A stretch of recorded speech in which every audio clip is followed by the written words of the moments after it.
கர்த்தருடைய பரிசுத்தமுள்ள நாமம் மகிமைப்படுவதாக. ஆண்டவரும் அருமை இரட்சகரும் ஆகிய இயேசு கிறிஸ்துவின் இனிதான நாமத்தினாலே என்னுடைய பாதத்துல கடந்து வந்திருக்கிற உங்கள் அனைவரையும் அன்போடு கூட வாழ்த்துகிறேன். கர்த்தர் உங்களை நிறைவாய் ஆசீர்வதிப்பாராக. இந்த நாளிலும் செய்திக்காக தெரிந்து கொண்ட வேதவசனம் ஏசாயா தீர்க்கதரிசியினுடைய புஸ்தகம், அதனுடைய 35வது அதிகாரம். ஏசாயா தீர்க்கதரிசியின் புஸ்தகம் 35வது அதிகாரம், அதின் 10வது வேதவசனத்தை ஒருவர் சத்தமாய் வாசிப்போம். கர்த்தரால் மீட்கப்பட்டவர்கள் திரும்பி ஆனந்த களிப்புடன் பாடி சீயோனுக்கு வருவார்கள். நித்திய மகிழ்ச்சி அவர்கள் தலையின் மேல் இருக்கும். சந்தோஷமும் மகிழ்ச்சியும் அடைவார்கள். சஞ்சலமும் தவிப்பும் ஓடிப்போம். கர்த்தரால் மீட்கப்பட்டவர்கள் திரும்பி ஆனந்த களிப்புடன் பாடி சீயோனுக்கு வருவார்கள். நித்திய மகிழ்ச்சி அவர்கள் தலையின் மேல் இருக்கும். சந்தோஷமும் ஸ்தோத்திர மகிழ்ச்சியும் அடைவார்கள்.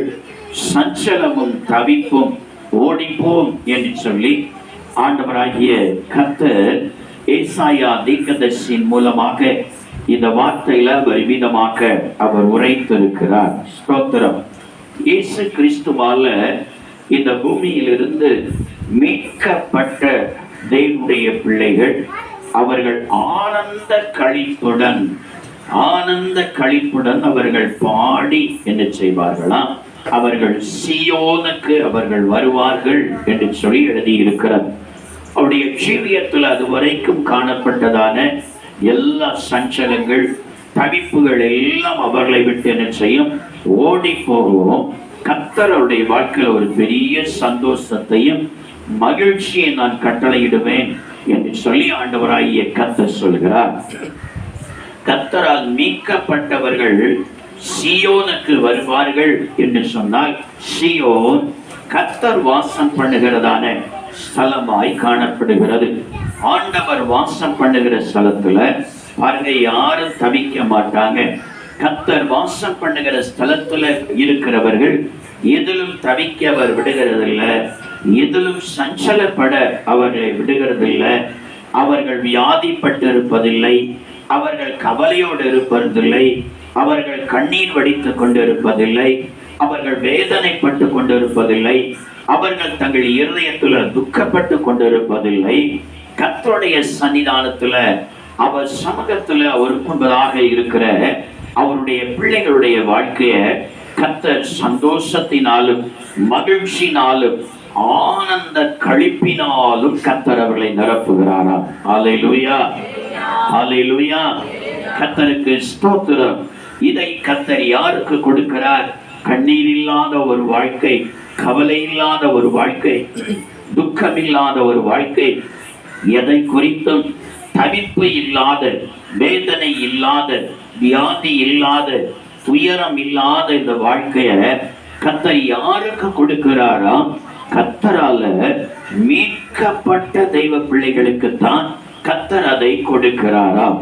அப்ப கண்ணீர் இல்லாத, கஷ்டம் இல்லாத, தவிப்பில்லாத, வேதனை இல்லாத, துயரம் இல்லாத, வியாதி இல்லாத, கஷ்டம் இல்லாத ஒரு மனமகிழ்ச்சி நிறைந்த ஒரு வாழ்க்கை, ஆனந்த களிப்புள்ள ஒரு வாழ்க்கை நம்முடைய வாழ்க்கையில நாம் வாழ வேண்டுமானா வேதம் சொல்லுகிறது, நாம் கர்த்தரால நாம் மீட்கப்பட்டாக வேண்டும். இந்த பூமியில கர்த்தர் நமக்கு கொஞ்ச காலம்தான், நமக்கு ஆயுசு காலங்களை தெய்வம் நமக்கு தந்திருக்கிறார்.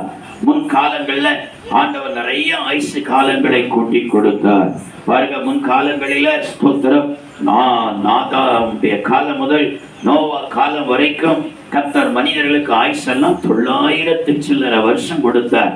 1000 வருஷத்துக்கு 1000 வருஷ வயசு வரை வாழ்வதற்கு கொஞ்சம் தான் குறை. அந்த அளவுக்கு அவர்களுக்கு கர்த்தர் ஆயுசு காலங்களை கூட்டி கொடுத்தார். அதன் பிற்பாடு நோவா காலத்துக்கு பிற்பாடு கர்த்தர் ஆயுசு காலத்தை அப்படியே குறைக்க ஆரம்பிச்சிட்டார். இல்லையா?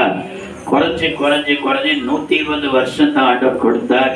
அடுத்து பலத்தின் மிகுதியால என்பது பலம் குறைஞ்சவங்களுக்கு 70 வயசு தான் ஆயுசு காலம் சொல்லி ஆண்டவர் கொடுத்திருக்கிறார். அல்லேலூயா. ஒரு மனுஷன் இந்த பூமியில வாழ்கிறது பாருங்க, அன்னைக்கு இருக்கிறவங்க வாழ்ந்தல 10ல் 1 பகுதி வாழ்க்கை கூட இன்னைக்கு எல்லாராலும் வாழ முடியல. பலத்தின் மிகுதினாலதான் 80 இல்லையானா 70 வயசு வரை தான் ஒரு மனுஷனுக்கு ஆயுசு காலத்தையே ஆண்டவர் கொடுத்திருக்கிறார். இது ஒரு அற்ப ஒரு வாழ்க்கையாக, மிகவும் ஒரு குறைந்த ஒரு வாழ்க்கையாகத்தான் நம்முடைய வாழ்க்கையில காணப்படுகிறது. ஆனா இந்த 70 வருஷத்துக்குள்ளால எல்லாரும் அந்த 70 வருஷம் வரைக்கும் வாழுகிறது இல்லை. ஸ்தோத்திரம். சிலர் தான் 70 வருஷம் வரைக்கும் வாழுகிறாங்க.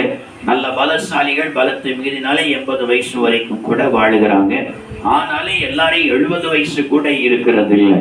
கர்த்தருக்கு ஸ்தோத்திரம். அதற்கு முன்னையே அநேகர் தங்களுடைய ஓட்டத்தை முடிச்சு போயிடுறாங்க. 5லும் போயிடுறாங்க, 25லும் போயிடுறாங்க, 50லும் போயிடுறாங்க, 60லும் போயிடுறாங்க. ஸ்தோத்திரம். 65லும் போயிடுறாங்க. அதுக்கு மேல அவருடைய வயசு இந்த பூமியில் அவர்களால் வாழ முடியல. கர்த்தருக்கு ஸ்தோத்திரம். அப்ப இந்த அற்ப காலம், இந்த பூமியில வாழுகிற இந்த அற்ப காலம் வாழுகிற இந்த வாழ்க்கையில நம்முடைய ஜீவியத்துல நாம் கர்த்தரால மீட்கப்பட்டிருந்தால், நாம் ஒரு நாள் இங்க மீட்கப்பட்ட நாம் பரலோகத்துக்கு போகிற நேரத்தில் அந்த சீயோனில நம் கண்ணீர் இல்லாத, களிப்பு இல்லாத, வேதனை இல்லாத ஒரு மிகவும் மனமகிழ்ச்சி ஆனந்த களிப்பும் உள்ள அந்த ஸ்தலத்துல இயேசுவோடு நித்திய காலம் வாழுகிற பாக்கியத்தை அடையலாம். அல்லேலூயா, அல்லேலூயா. இங்க நம்ம மீட்கப்படலன்னா, கர்த்தரால நாம் மீட்கப்படலன்னா நம்முடைய வாழ்க்கையில அந்த நித்திய வாழ்க்கையை நாம் அடைய முடியாது. இங்கேயும் கண்ணீரும் கவலையும் தவிப்போம். ஆனா இந்த ஓட்டத்தை முடிச்சு போகிற நேரத்துல மீட்கப்படாதவர்களுக்கு அடுத்து பாதாளத்துல கொஞ்சம் வருஷம் நியாய தீர்ப்பு வரைக்கும், பாதாளத்துல கொஞ்சம் வருஷம், அதை விட்ட பயங்கரமான தவிப்பு, வேதனை. பாதாளத்துல கிடக்கிறவர்கள்லாம் தண்ணி தண்ணி தண்ணின்னு சொல்லி கூப்பிடுகிறாங்க. ஒரு சொட்டு தண்ணி கூட அங்க கிடைக்கலையா, நான் வறண்டு கதறுகிறாங்க. அக்கினி சோலையில வேதனைப்படுகிறார்களாம். அதை விட நியாயத்தீர்ப்புக்கு பிற்பாடு நித்திய காலமாய் நரகத்துல அதை விட பெரிய கொடிய வேதனை பாருங்க. புழுக்கள் இருக்கிறது, பூச்சிகள் இருக்கிறது, கந்தக அக்கினி எரிந்து கொண்டு இருக்கிறது.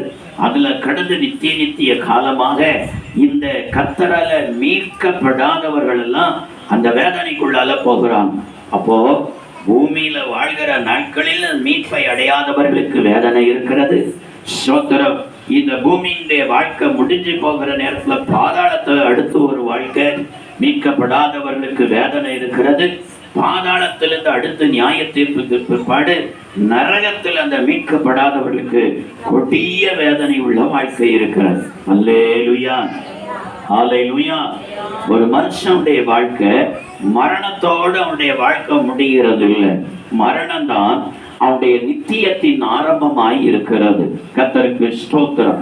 ஆகையினால் மரித்தாச்சுன்னா வாழ்க்கை முடிஞ்சு. சிலர் ஞானம் இல்லாம, இதை குறித்ததான அறிவில்லாம நாம செத்துட்டா அது கூட நமக்கு வேதனை இல்லையே, இனி இந்த கடன்கார வந்து தொந்தரப்படுத்த மாட்டான். நாம செத்துட்டா இனி இந்த வியாதியில நம்ம தவிக்க போகிறது இல்லை, இனி அதை கொடுத்த பாரம் இல்லை. நாம செத்துட்டா இனி இந்த மனுஷங்களால வருகிற வேதனை இல்லை, இதை கொடுத்து நான் கவலைப்பட வேண்டிய அவசியம் இல்லைன்னு சொல்லிதான் தன்னுடைய வாழ்க்கையில் அவர்கள் மரணத்தை விரும்புகிறாங்க. கர்த்தருக்கு ஸ்தோத்திரம். பாருங்க. ஆனால் ஆண்டவரால் மீட்கப்படாமல் ஒரு மனுஷன் மரித்தால் அந்த மனுஷனுடைய வாழ்க்கையில அவன் பூமியில வேதனை அடைந்ததை பார்க்கல எத்தனையோ கோடி மடங்கு அதிக வேதனை அந்த மனுஷனுடைய வாழ்க்கையில நித்திய காலமாய் இருக்கிறது. அதன் பிற்பாடு, மரணத்துக்கு பிற்பாடு மனுஷனுக்கு மீட்பு இல்லை. உயிரோடு இருக்கிற இந்த அற்ப ஆயுசு காலத்துல மாத்திரம்தான் மனுஷனுக்கு மீட்பு இருக்கிறது. அதை அவன் விரும்பினால் அவனுக்கு அந்த மீட்பை ஆண்டவர் கொடுக்கிறார். அவன் விரும்பாமல் போனால் அந்த மீட்பு அந்த மனுஷனை விட்டு கடந்து போய் விடுகிறது. ஸ்தோத்திரம். ஆனால் அந்த அற்ப ஆயுசு காலம் உள்ள இந்த நாட்களில நாம் கர்த்தரால மீட்கப்பட்டிருப்போமானா ஆண்டவர் சொல்கிறார், ஸ்தோத்திரம், ஆண்டவர் பெரிய நித்திய மகிழ்ச்சியை தேவன் நமக்கு வைத்திருக்கிறேன் சொல்லி கர்த்தர் சொல்கிறார். அல்லேலூயா. இனி உன்னுடைய வாழ்க்கையில தவிப்பு இல்ல, கண்ணீர் இல்ல, கவலை இல்ல, வேதனை இல்ல. உனக்கு ஒரு நித்திய மகிழ்ச்சியை நான் வைத்திருக்கிறேன் சொல்லி கர்த்தர் சொல்கிறார். அல்லேலூயா. ஸ்தோத்திரம். இந்த கர்த்தரால் மீட்கப்பட்டவர்களுக்கு தான் தேவன் இப்படிப்பட்ட ஒரு நித்திய மகிழ்ச்சியை தேவன் கொடுக்கிறேன்னு சொல்லுகிறாரு. ஸ்தோத்திரம். அப்போ கர்த்தரால் என்னென்ன காரியங்களிலே நாம் மீட்கப்பட வேண்டியது அவசியமாய் இருக்கிறது, என்னென்ன காரியங்களிலே நாம் மீட்கப்பட்டால் நாம் ஆண்டவருடைய ராஜ்யத்துல நித்திய மகிழ்ச்சியில நாம் பிரவேசிக்க முடியும். வேதம் என்ன சொல்லுகிறது? ஒரு 3 வார்த்தைகளை இந்த நாளில நாம் வேகமாய் நாம் தியானிக்க போகிறோம். முதலாவது, நம்முடைய வாழ்க்கையில எதிலிருந்து நாம் மீட்கப்பட வேண்டியது அவசியமாய் இருக்கிறது. வேதம் என்ன சொல்லுகிறது? எபேசியர்கள் நிருபம் அதனுடைய ஸ்தோத்திர 1வது அதிகாரம், எபேசியர்கள் நிருபம் 1வது அதிகாரம் அதனுடைய 7வது வேத வசனத்தை ஒருவர் சத்தமாய் வாசிப்போம். எபேசியர் 1:7 ஒருவர் சத்தமாய் வாசிப்போம். அவருடைய கிருபையின் ஐஸ்வரியத்தின்படியே இவருடைய இரத்தத்தினாலே பாவ மன்னிப்பாகிய மீட்பு இவருக்குள் நமக்கு உண்டாயிருக்கிறது என்று சொல்லி வாசிக்கிறோம். இவருடைய இரத்தத்தினாலே பாவ மன்னிப்பாகிய மீட்பு இவருக்குள் நமக்கு உண்டாயிருக்கிறது என்று சொல்லி எழுதியிருக்கிறது. இவருக்குள், இவர் என்று சொல்லுகிறது இயேசு கிறிஸ்துவை குறித்து அப்போஸ்தலனாகிய பவுல் இந்த வார்த்தையில பரிசுத்த ஆவியின் மூலமாக விதமாய் எழுதியிருக்கிறார். பாருங்க, இயேசு கிறிஸ்துவுக்குள் அவருடைய இரத்தத்தின் மூலமாக அவர் என்ன செய்கிறாரா? முதலாவது ஒரு மனுஷனுக்கு பாவத்திலிருந்து ஒரு மீட்பை அவர் கொடுக்கிறாராம். அல்லேலூயா, அல்லேலூயா. இயேசு கிறிஸ்துவினுடைய இரத்தத்தின் மூலமாக பாவத்திலிருந்து ஒரு மீட்பை மனிதனுக்கு ஆண்டவர் இலவசமா கொடுக்கிறார். அந்த மீட்புக்கு ஆண்டவர் பணம் வாங்குகிறது இல்லை. உலகத்துல ஒரு காரியத்தை மீட்க வேண்டுமானால் அதற்குரிய பணத்தை நாம் செலுத்த வேண்டியது இருக்கிறது, அதற்குரிய கிரயத்தை நாம் செலுத்த வேண்டியது இருக்கிறது. ஆனால் நம்மை மீட்பதற்கு ஆண்டவராய் இயேசு கிறிஸ்து நம்மிடத்துல எந்த கிரயத்தையும் அவர் கேட்கிறது இல்லை. நம்மிடத்துல பணத்தையோ பொன்னையோ வெள்ளியையோ உன்னை மீட்க வேண்டுமானா நீ பாவத்துல சிக்கி இருக்கிற, உன் பாவத்திலிருந்து நான் ஒரு மீட்பை உனக்கு தர வேண்டுமானா நீ அதற்காக இவ்வளவு பணம் தர வேண்டும், அதற்காக எனக்கு இவ்வளவு நீ நகையை தரணும், பொருளை தரணும் என்று சொல்லி ஆண்டவர் கேட்கவில்லை. அதற்குரிய கிரயத்தை தேவனே தம்முடைய இரத்தத்தின் மூலமாய் அவர் செலுத்தி இருக்கிறார். பணத்தை விட மேலானது ஒரு மனுஷனுடைய ஜீவனாய் இருக்கிறது. இரத்தத்தில் ஒரு மனுஷனுடைய ஜீவன் இருக்கிறது என்று சொல்லி வேதம் சொல்கிறது. இரத்தமே உயிராய் இருக்கிறது என்று சொல்லி வேதத்தில் வாசிக்கிறோம். இரத்தம் மனுஷனுடைய ஒவ்வொரு ஜீவனுடைய உயிரும் அதனுடைய இரத்தமாய் இருக்கிறதுனால அந்த உயிருக்கு சமமான இரத்தத்தை நீ சாப்பிட கூட செய்யாதேன்னு ஆண்டவர் சொல்லி இருக்கிறார். இல்லையா? சிலர் அந்த அறிவு கூட இல்லாம போய் என்ன செய்யறாங்க? ரத்தத்தை வாங்கி அதையும் வரட்டி என்ன செய்யறாங்க? சாப்பிட்டுறாங்க. கிழக்கையெல்லாம் போயாச்சுன்னா ரத்த வறுவலை கடையிலேயே வைத்திருக்கிறான். யார் தயவு செய்து வாங்கி சாப்பிட்றாதீங்க. ஆண்டவர் சொல்கிறார், நான் ரத்தத்திற்கு ரத்தம் நான் பழி வாங்குவேன் எப்படின்னு சொல்லி ஆண்டவர் சொல்லுகிறார். ஆகையினால ரத்தத்தை நாம் என்ன செய்யக்கூடாது? எக்காரணம் ஒன்றும் சாப்பிடக்கூடாது. அது ஒருத்தருடைய, அது உயிராய் இருக்கிற எந்த ஜீவனுடைய உயிரும் ரத்தமாய் இருக்கிறது. ஒரு விலங்கை நீ அடித்து சாப்பிட்டாலும் அதனுடைய ரத்தத்தை முழுவதுமாக இந்த மண்ணில நீ ஊற்றிவிட வேண்டும் என்று சொல்லிதான் ஆண்டவராகிய கர்த்தர் வேதத்துல அவர் தெளிவாக அவர் எழுதி இருக்கிறார். பாருங்க, அப்ப உயிராய் இருக்கிற அந்த ரத்தத்தை இயேசு கிறிஸ்து நம்மை மீட்பதற்காக கிரயமாக அவர் செலுத்தி விட்டார். அவர் கிரயமாக தன்னுடைய ரத்தத்தை அவர் செலுத்தினதுனால நாம் பாவத்திலிருந்து மீட்கப்படுவதற்கு அவர் நம்மிடத்துல எந்த ஒரு 5 காசு கூட அவர் கேட்கறதில்லை. நமக்கு அவர் அதை இலவசமாக அவர் தருகிறார். அல்லேலூயா.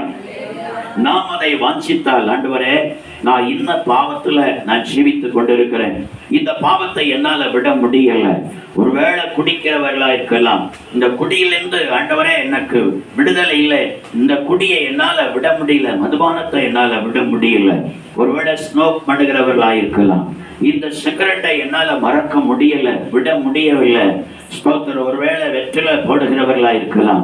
ஆண்டவரே, இந்த வெற்றிலை என்னால விட முடியல, இந்த புகையில பார்க்க என்னால விட முடியல. ஒருவேளை சினிமா சீரியலுக்கு அடிமைப்பட்டு பார்க்காம என்னால இருக்க முடியாது என்று சொல்லுகிறவர்களா இருக்கலாம். இதை என்னால விட முடியல என்று சொல்லுகிறவர்கள், பாவத்தில் ஜீவிக்கிற எந்த ஒரு மனுஷனும் தானாக அந்த பாவத்திலிருந்து எந்த சூழ்நிலை கொண்டும் அவனால் விடுதலை பெற முடியாது. அதை விடுதலை கொடுக்கிற ஒருவர் இருக்கிறார். அதை விடுதலை கொடுப்பதற்காக தன் இரத்த கிரயத்தை அவர் சிந்தி கொடுத்திருக்கிறார். அவர்தான் நம்முடைய ஆண்டவராய் இயேசு கிறிஸ்து. அல்லேலூயா. அவருடைய சமூகத்தில் வந்து முழங்கால் படியிட்டு, இயேசுவே, நான் இந்த பாவத்தில் ஜீவிக்கிறேன், என்னால இதை விட முடியல, அடிக்கடி என்னை இதற்கு கொண்டு போய் என்னை இந்த பாவத்தை செய்ய வைக்கிறது. ஆண்டவரே, இதிலிருந்து எனக்கு ஒரு விடுதலையை தாரும். என்னை இந்த பாவத்திலிருந்து மீட்பதற்காக உயிராயிருக்கிறவருடைய இரத்தத்தை எனக்காக நீ சிலுவையில சிந்தினீரே, அந்த இரத்தத்தின் மூலமாக எனக்கு இதிலிருந்து ஒரு விடுதலையை தாரும் என்று சொல்லி கேட்டால், எந்த மனுஷனாக இருந்தாலும் சரி, யாராக இருந்தாலும் சரி, அந்த மனுஷனுக்கு கர்த்தர் என்ன செய்கிறார்? எப்பேற்பட்ட பாவமாய் இருந்தாலும் சரி, ஒருவேளை பெரிய கொலைக்காரனாயிருக்கலாம், அல்லது அநேக பெண்களோடு வாழ்கிற ஒரு பெரிய பட்சாரக்காரனாய் இருக்கலாம், அல்லது பெரிய கொள்ளைக்காரனாக இருக்கலாம், எப்பேற்பட்ட பாவியினுடைய பாவமாயிருந்தாலும் இயேசு கிறிஸ்துவின் உயிராகிய இரத்தம் ஒவ்வொரு மனுஷனுடைய வாழ்க்கையிலும் அந்த பாவத்திலிருந்து அவனை விடுதலையாக்குகிறது. மீட்பை கொடுத்து அவனை சந்தோஷமாய் இந்த பூமியில வாழ வைத்து முடிவில் அந்த சீயோனில நித்திய மகிழ்ச்சியில கர்த்தர் கூட்டி சேர்க்கிறார். அல்லேலூயா, அல்லேலூயா. வேதத்தை நாம் வாசித்து பார்க்கும் பொழுது, பாவம் செய்கிற ஒரு மனுஷனுக்கு தானாக ஏன் அந்த பாவத்தை அவனால விட முடியல? வேதத்தை வாசித்து பார்த்தால், யோவான் சுவிசேஷம் 8வது அதிகாரம் 34வது வசனத்தை நாம் வாசித்து பார்த்தால், பாவம் செய்கிற எவனும் பாவத்துக்கு அடிமையாக இருக்கிறான். அல்லேலூயா. அந்த பாவம் அந்த மனுஷனை என்ன செய்து விடுகிறது? அவனை அடிமையாக மாற்றி விடுகிறது. ஸ்தோத்திரம். பாருங்க, முன் காலங்கள்ல எல்லாம் ஸ்தோத்திர வேதத்திலேயே நான் வாசிக்கிறோம், தன்னுடைய வீட்டினுடைய வேலைகளுக்கு, தோட்டத்தின் வேலைகளுக்கெல்லாம் அவர்கள் என்ன செய்வார்களாம்? மனுஷர்களை அடிமை வேலையாக செய்ய வைப்பதற்கு பணம் கொடுத்து அவர்களை என்ன செய்வார்களாம்? விலைக்கு வாங்குவார்களாம். மனிதனை விற்கிற சந்தையே இருக்குது. ஆடு மாடத்தான் விற்கிறாங்க, கோழிகளைத்தான் விற்கிறாங்க என்று சொல்லி பார்த்தால், மனிதர்களையும் என்ன செய்கிறார்கள்? விற்கிறார்கள். மனிதனை கிரயம் கொடுத்து, பணத்தை கொடுத்து ஒரு மனுஷன் என்ன செய்கிறான்னா விலைக்கு வாங்கிட்டு வருகிறான். விலைக்கு வாங்கிட்டு வந்து அவன் தன்னுடைய வீட்டிலேயோ தோட்டத்திலேயோ அவன் என்ன செய்யறான்? குறிப்பிட்ட ஒரு வேலையை கொடுத்து கரெக்டா அந்த நேரத்தில் அந்த வேலையை அவன் செய்ய வைக்கிறான். பாருங்க, அந்த வேலையை மட்டும் அந்த டைம்ல அந்த வேலையை அவன் செய்யலைன்னா அவனுடைய எச்சமா நினைச்சுதான் பல கடினமான வார்த்தைகளை பேசி திட்டுகிறான். இல்லைன்னா சில எச்சமான்கள் என்ன செய்திருக்கிறான்? பயங்கரமாக என்ன செய்திருக்கிறான்? அடியும் கொடுத்திருக்கிறான். ஆகையினால அந்த எச்சமானுக்கு பயந்து அவர்கள் அந்த வேலையை அந்தந்த நேரத்தில் அப்படியே செய்து விடுகிறாங்க. இதே போலதான் பாவத்துல ஒரு மனுஷன் சிக்கிவிட்டால் அந்த மனிதன் அந்த பாவத்திற்கு அடிமையாய் மாறி விடுகிறான். அவன் அடிமையாக மாறிவிட்டால் அந்தந்த நேரம் வருகிற நேரத்துல அந்த பாவம் அந்த மனுஷன் அதை செய்ய தூண்டுகிறது. செய்ய, இல்லைன்னா அவனை விட மாட்டேன். அல்லேலூயா. அந்த பாவத்தை நீ செய்ய என்று சொல்லி அந்த மனுஷனை தூண்டுகிறது. தூண்டுகிற நேரத்துல அந்த மனுஷன், நான் செய்யக்கூடாதுன்னு தான் நினைக்கிறேன், அந்த பாவத்தை செய்யக்கூடாது நினைக்கிறேன், அதனால முடியல, என்னால் அப்படி குடிக்காம இருக்க முடியல, எனக்கு அப்படி சிகரெட் அடிக்காம முடியல, எனக்கு இந்த கோயிலை போடாம முடியல, எனக்கு இந்த வெத்தலை போடாம முடியல, எனக்கு இந்த சிகரெட் அடிக்காம முடியல என்று சொல்லி போய் என்ன செய்து விடுகிறார்கள்? அதை அருந்தி அந்த பாவத்தை செய்து விடுகிறார்கள். செய்த பிற்பாடு இப்ப அவர்களுக்கு ஒரு மனசுல ஒரு இளைப்பாறுதல் வந்தது போல இருக்கிறார்கள். அல்லேலூயா. அதற்கு காரணம், அது உங்களை அடிமையாக்கி வைத்திருக்கிறது. ஸ்தோத்திரம். இப்படிப்பட்ட எந்த பாவத்தில் இருந்தாலும் ஆண்டவராகிய இயேசு கிறிஸ்து சொல்கிறார், உனக்காக என் உயிராகிய ரத்தத்தை நான் சிந்தி இருக்கிறேன். என் அண்டையில வந்து நீ அழுது செபித்தால் போதும், உனக்காக உயிராகிய என் ரத்தத்தை சிந்தி இருக்கிறேன். நீ என்னிடத்துல வந்து உன் கண்ணீரை சிந்தி, எனக்கும் இதுல இருந்து ஒரு விடுதலை வேணாப்பா, நானும் ஒரு பரிசுத்தவானா ஜீவிக்கணும், நானும் ஒரு பரிசுத்தவாட்டியாய் ஜீவித்து கர்த்தரால் மீட்கப்பட்ட ஒரு தெய்வ பிள்ளையாய் மாறி சீயோனில ஆண்டவரே அந்த ஆனந்த களிப்புள்ள அந்த ஸ்தலத்துல நான் வந்து சந்தோஷமாய் ஜீவிப்பதற்கு எனக்கும் ஒரு பாக்கியத்தை தாரும் என்று சொல்லி யாராய் இருந்தாலும் அழுத கண்ணீரோட ஜெபித்தா அவர்களுக்கு அந்த விடுதலையை இயேசு கிறிஸ்து கொடுத்து அவர்களை மீட்டுக் கொள்ளுகிறார். அல்லேலூயா, அல்லேலூயா, கர்த்தருக்கு ஸ்தோத்திரம். ஒரு மனுஷன் தன்னுடைய வாழ்க்கையில தொடர்ந்த ஒரு பாவத்திலேயே அவன் ஜீவித்த அந்த பாவத்துக்கு அடிமைப்பட்டு இருந்தா அவனுடைய வாழ்க்கை எப்படி மாறுகிறது பாருங்க. பூலோகத்தினுடைய வாழ்க்கை எப்படி இருக்கிறது? யோவான் சுவிசேஷம் 8வது அதிகாரம் 35வது வசனத்தை நாம் வாசித்து பார்த்தால், அடிமையானவன் என்றைக்கும் வீட்டிலே நிலைத்திரான் என்று சொல்லி எழுதியிருக்கிறது. ஒரு அடிமைப்பட்டு விட்டா, பாவத்துக்கு அடிமைப்பட்டு விட்டா, அது ரகசிய பாவமா கூட இருக்கலாம்.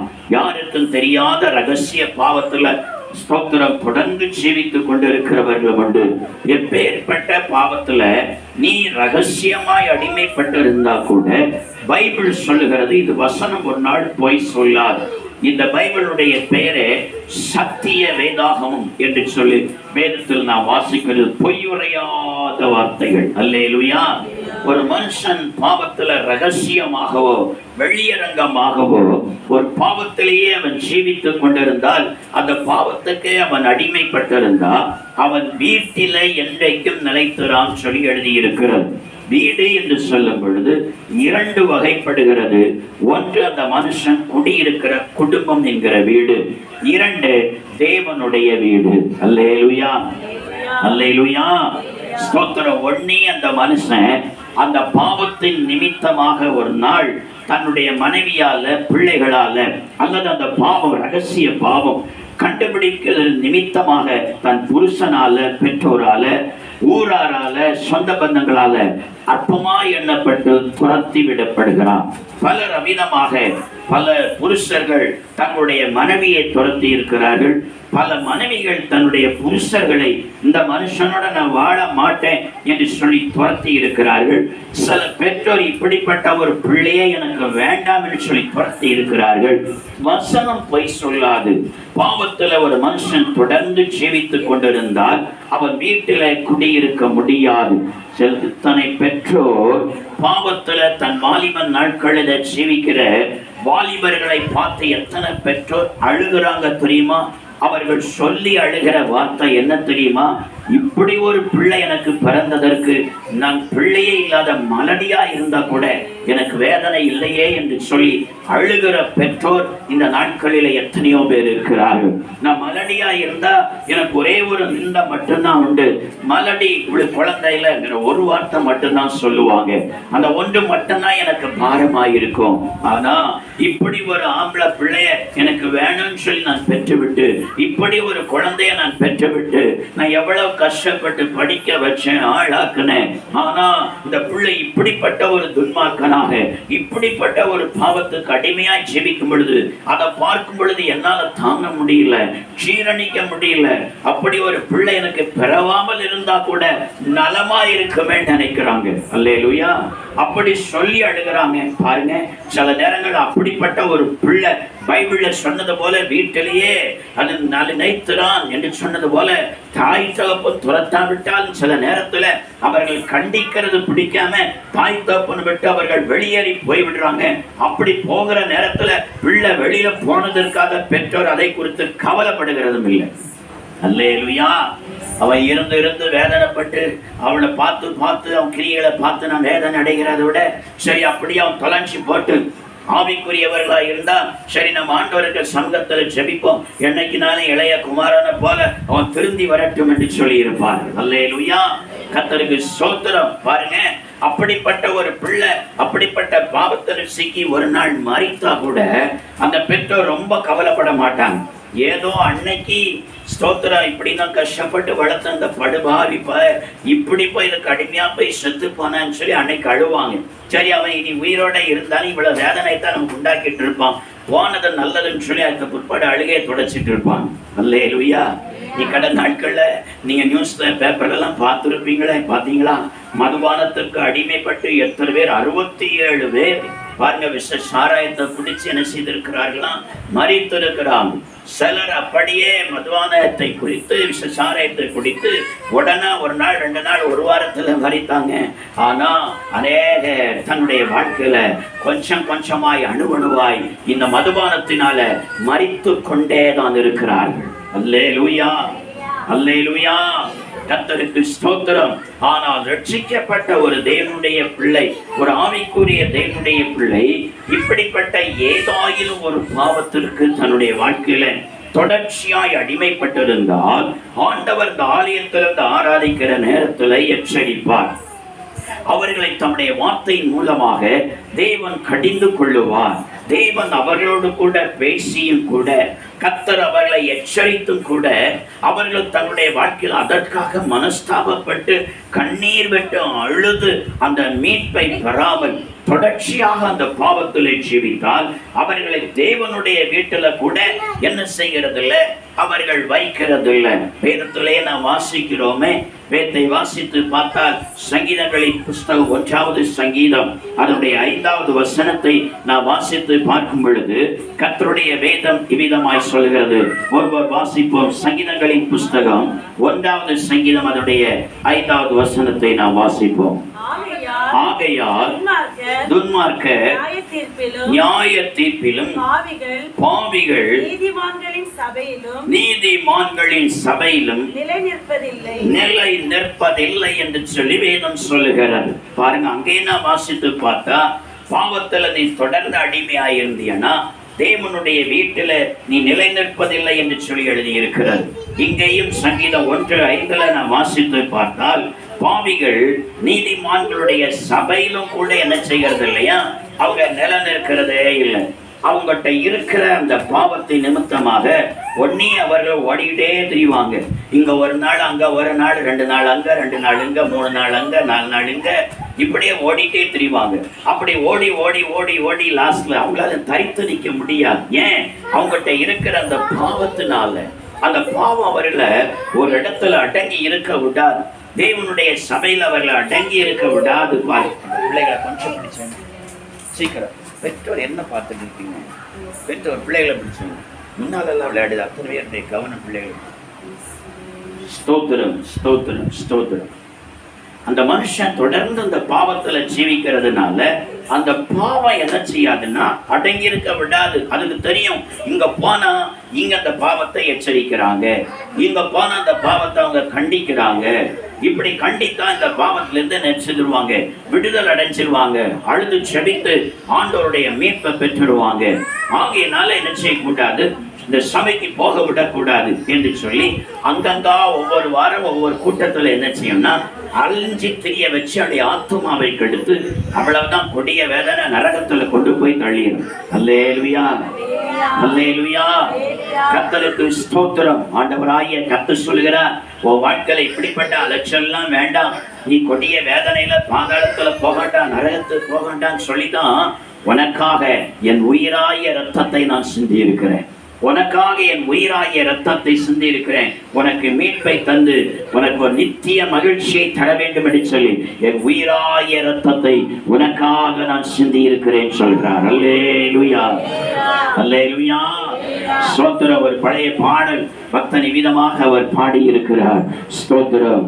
உனக்காக நான் மரித்தேனே, எனக்காக நீ என்ன செய்தாய், உனக்காக நான் மரித்தேனே, எனக்காக நீ என்ன செய்தாய், எனக்காக நீ என்ன செய்தாய், உனக்காக நான் மரித்தேனே, எனக்காக நீ என்ன செய்தாய், உனக்காக நான் மரித்தேனே, எனக்காக நீ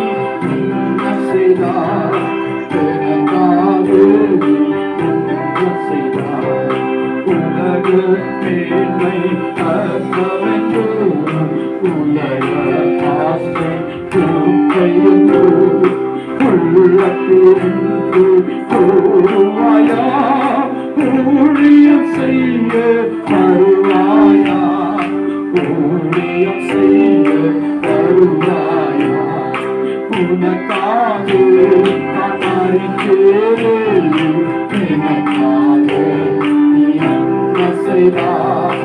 உனக்காக நான் மறித்தேன், எனக்காக நீ என்ன செய்தாய்?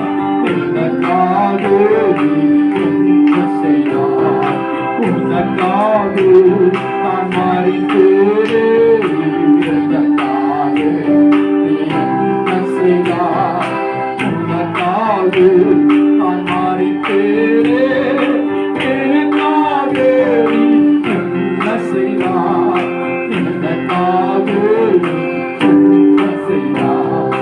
இயேசு என்றால் என்ன விலை என்று கேட்டெடுத்தனை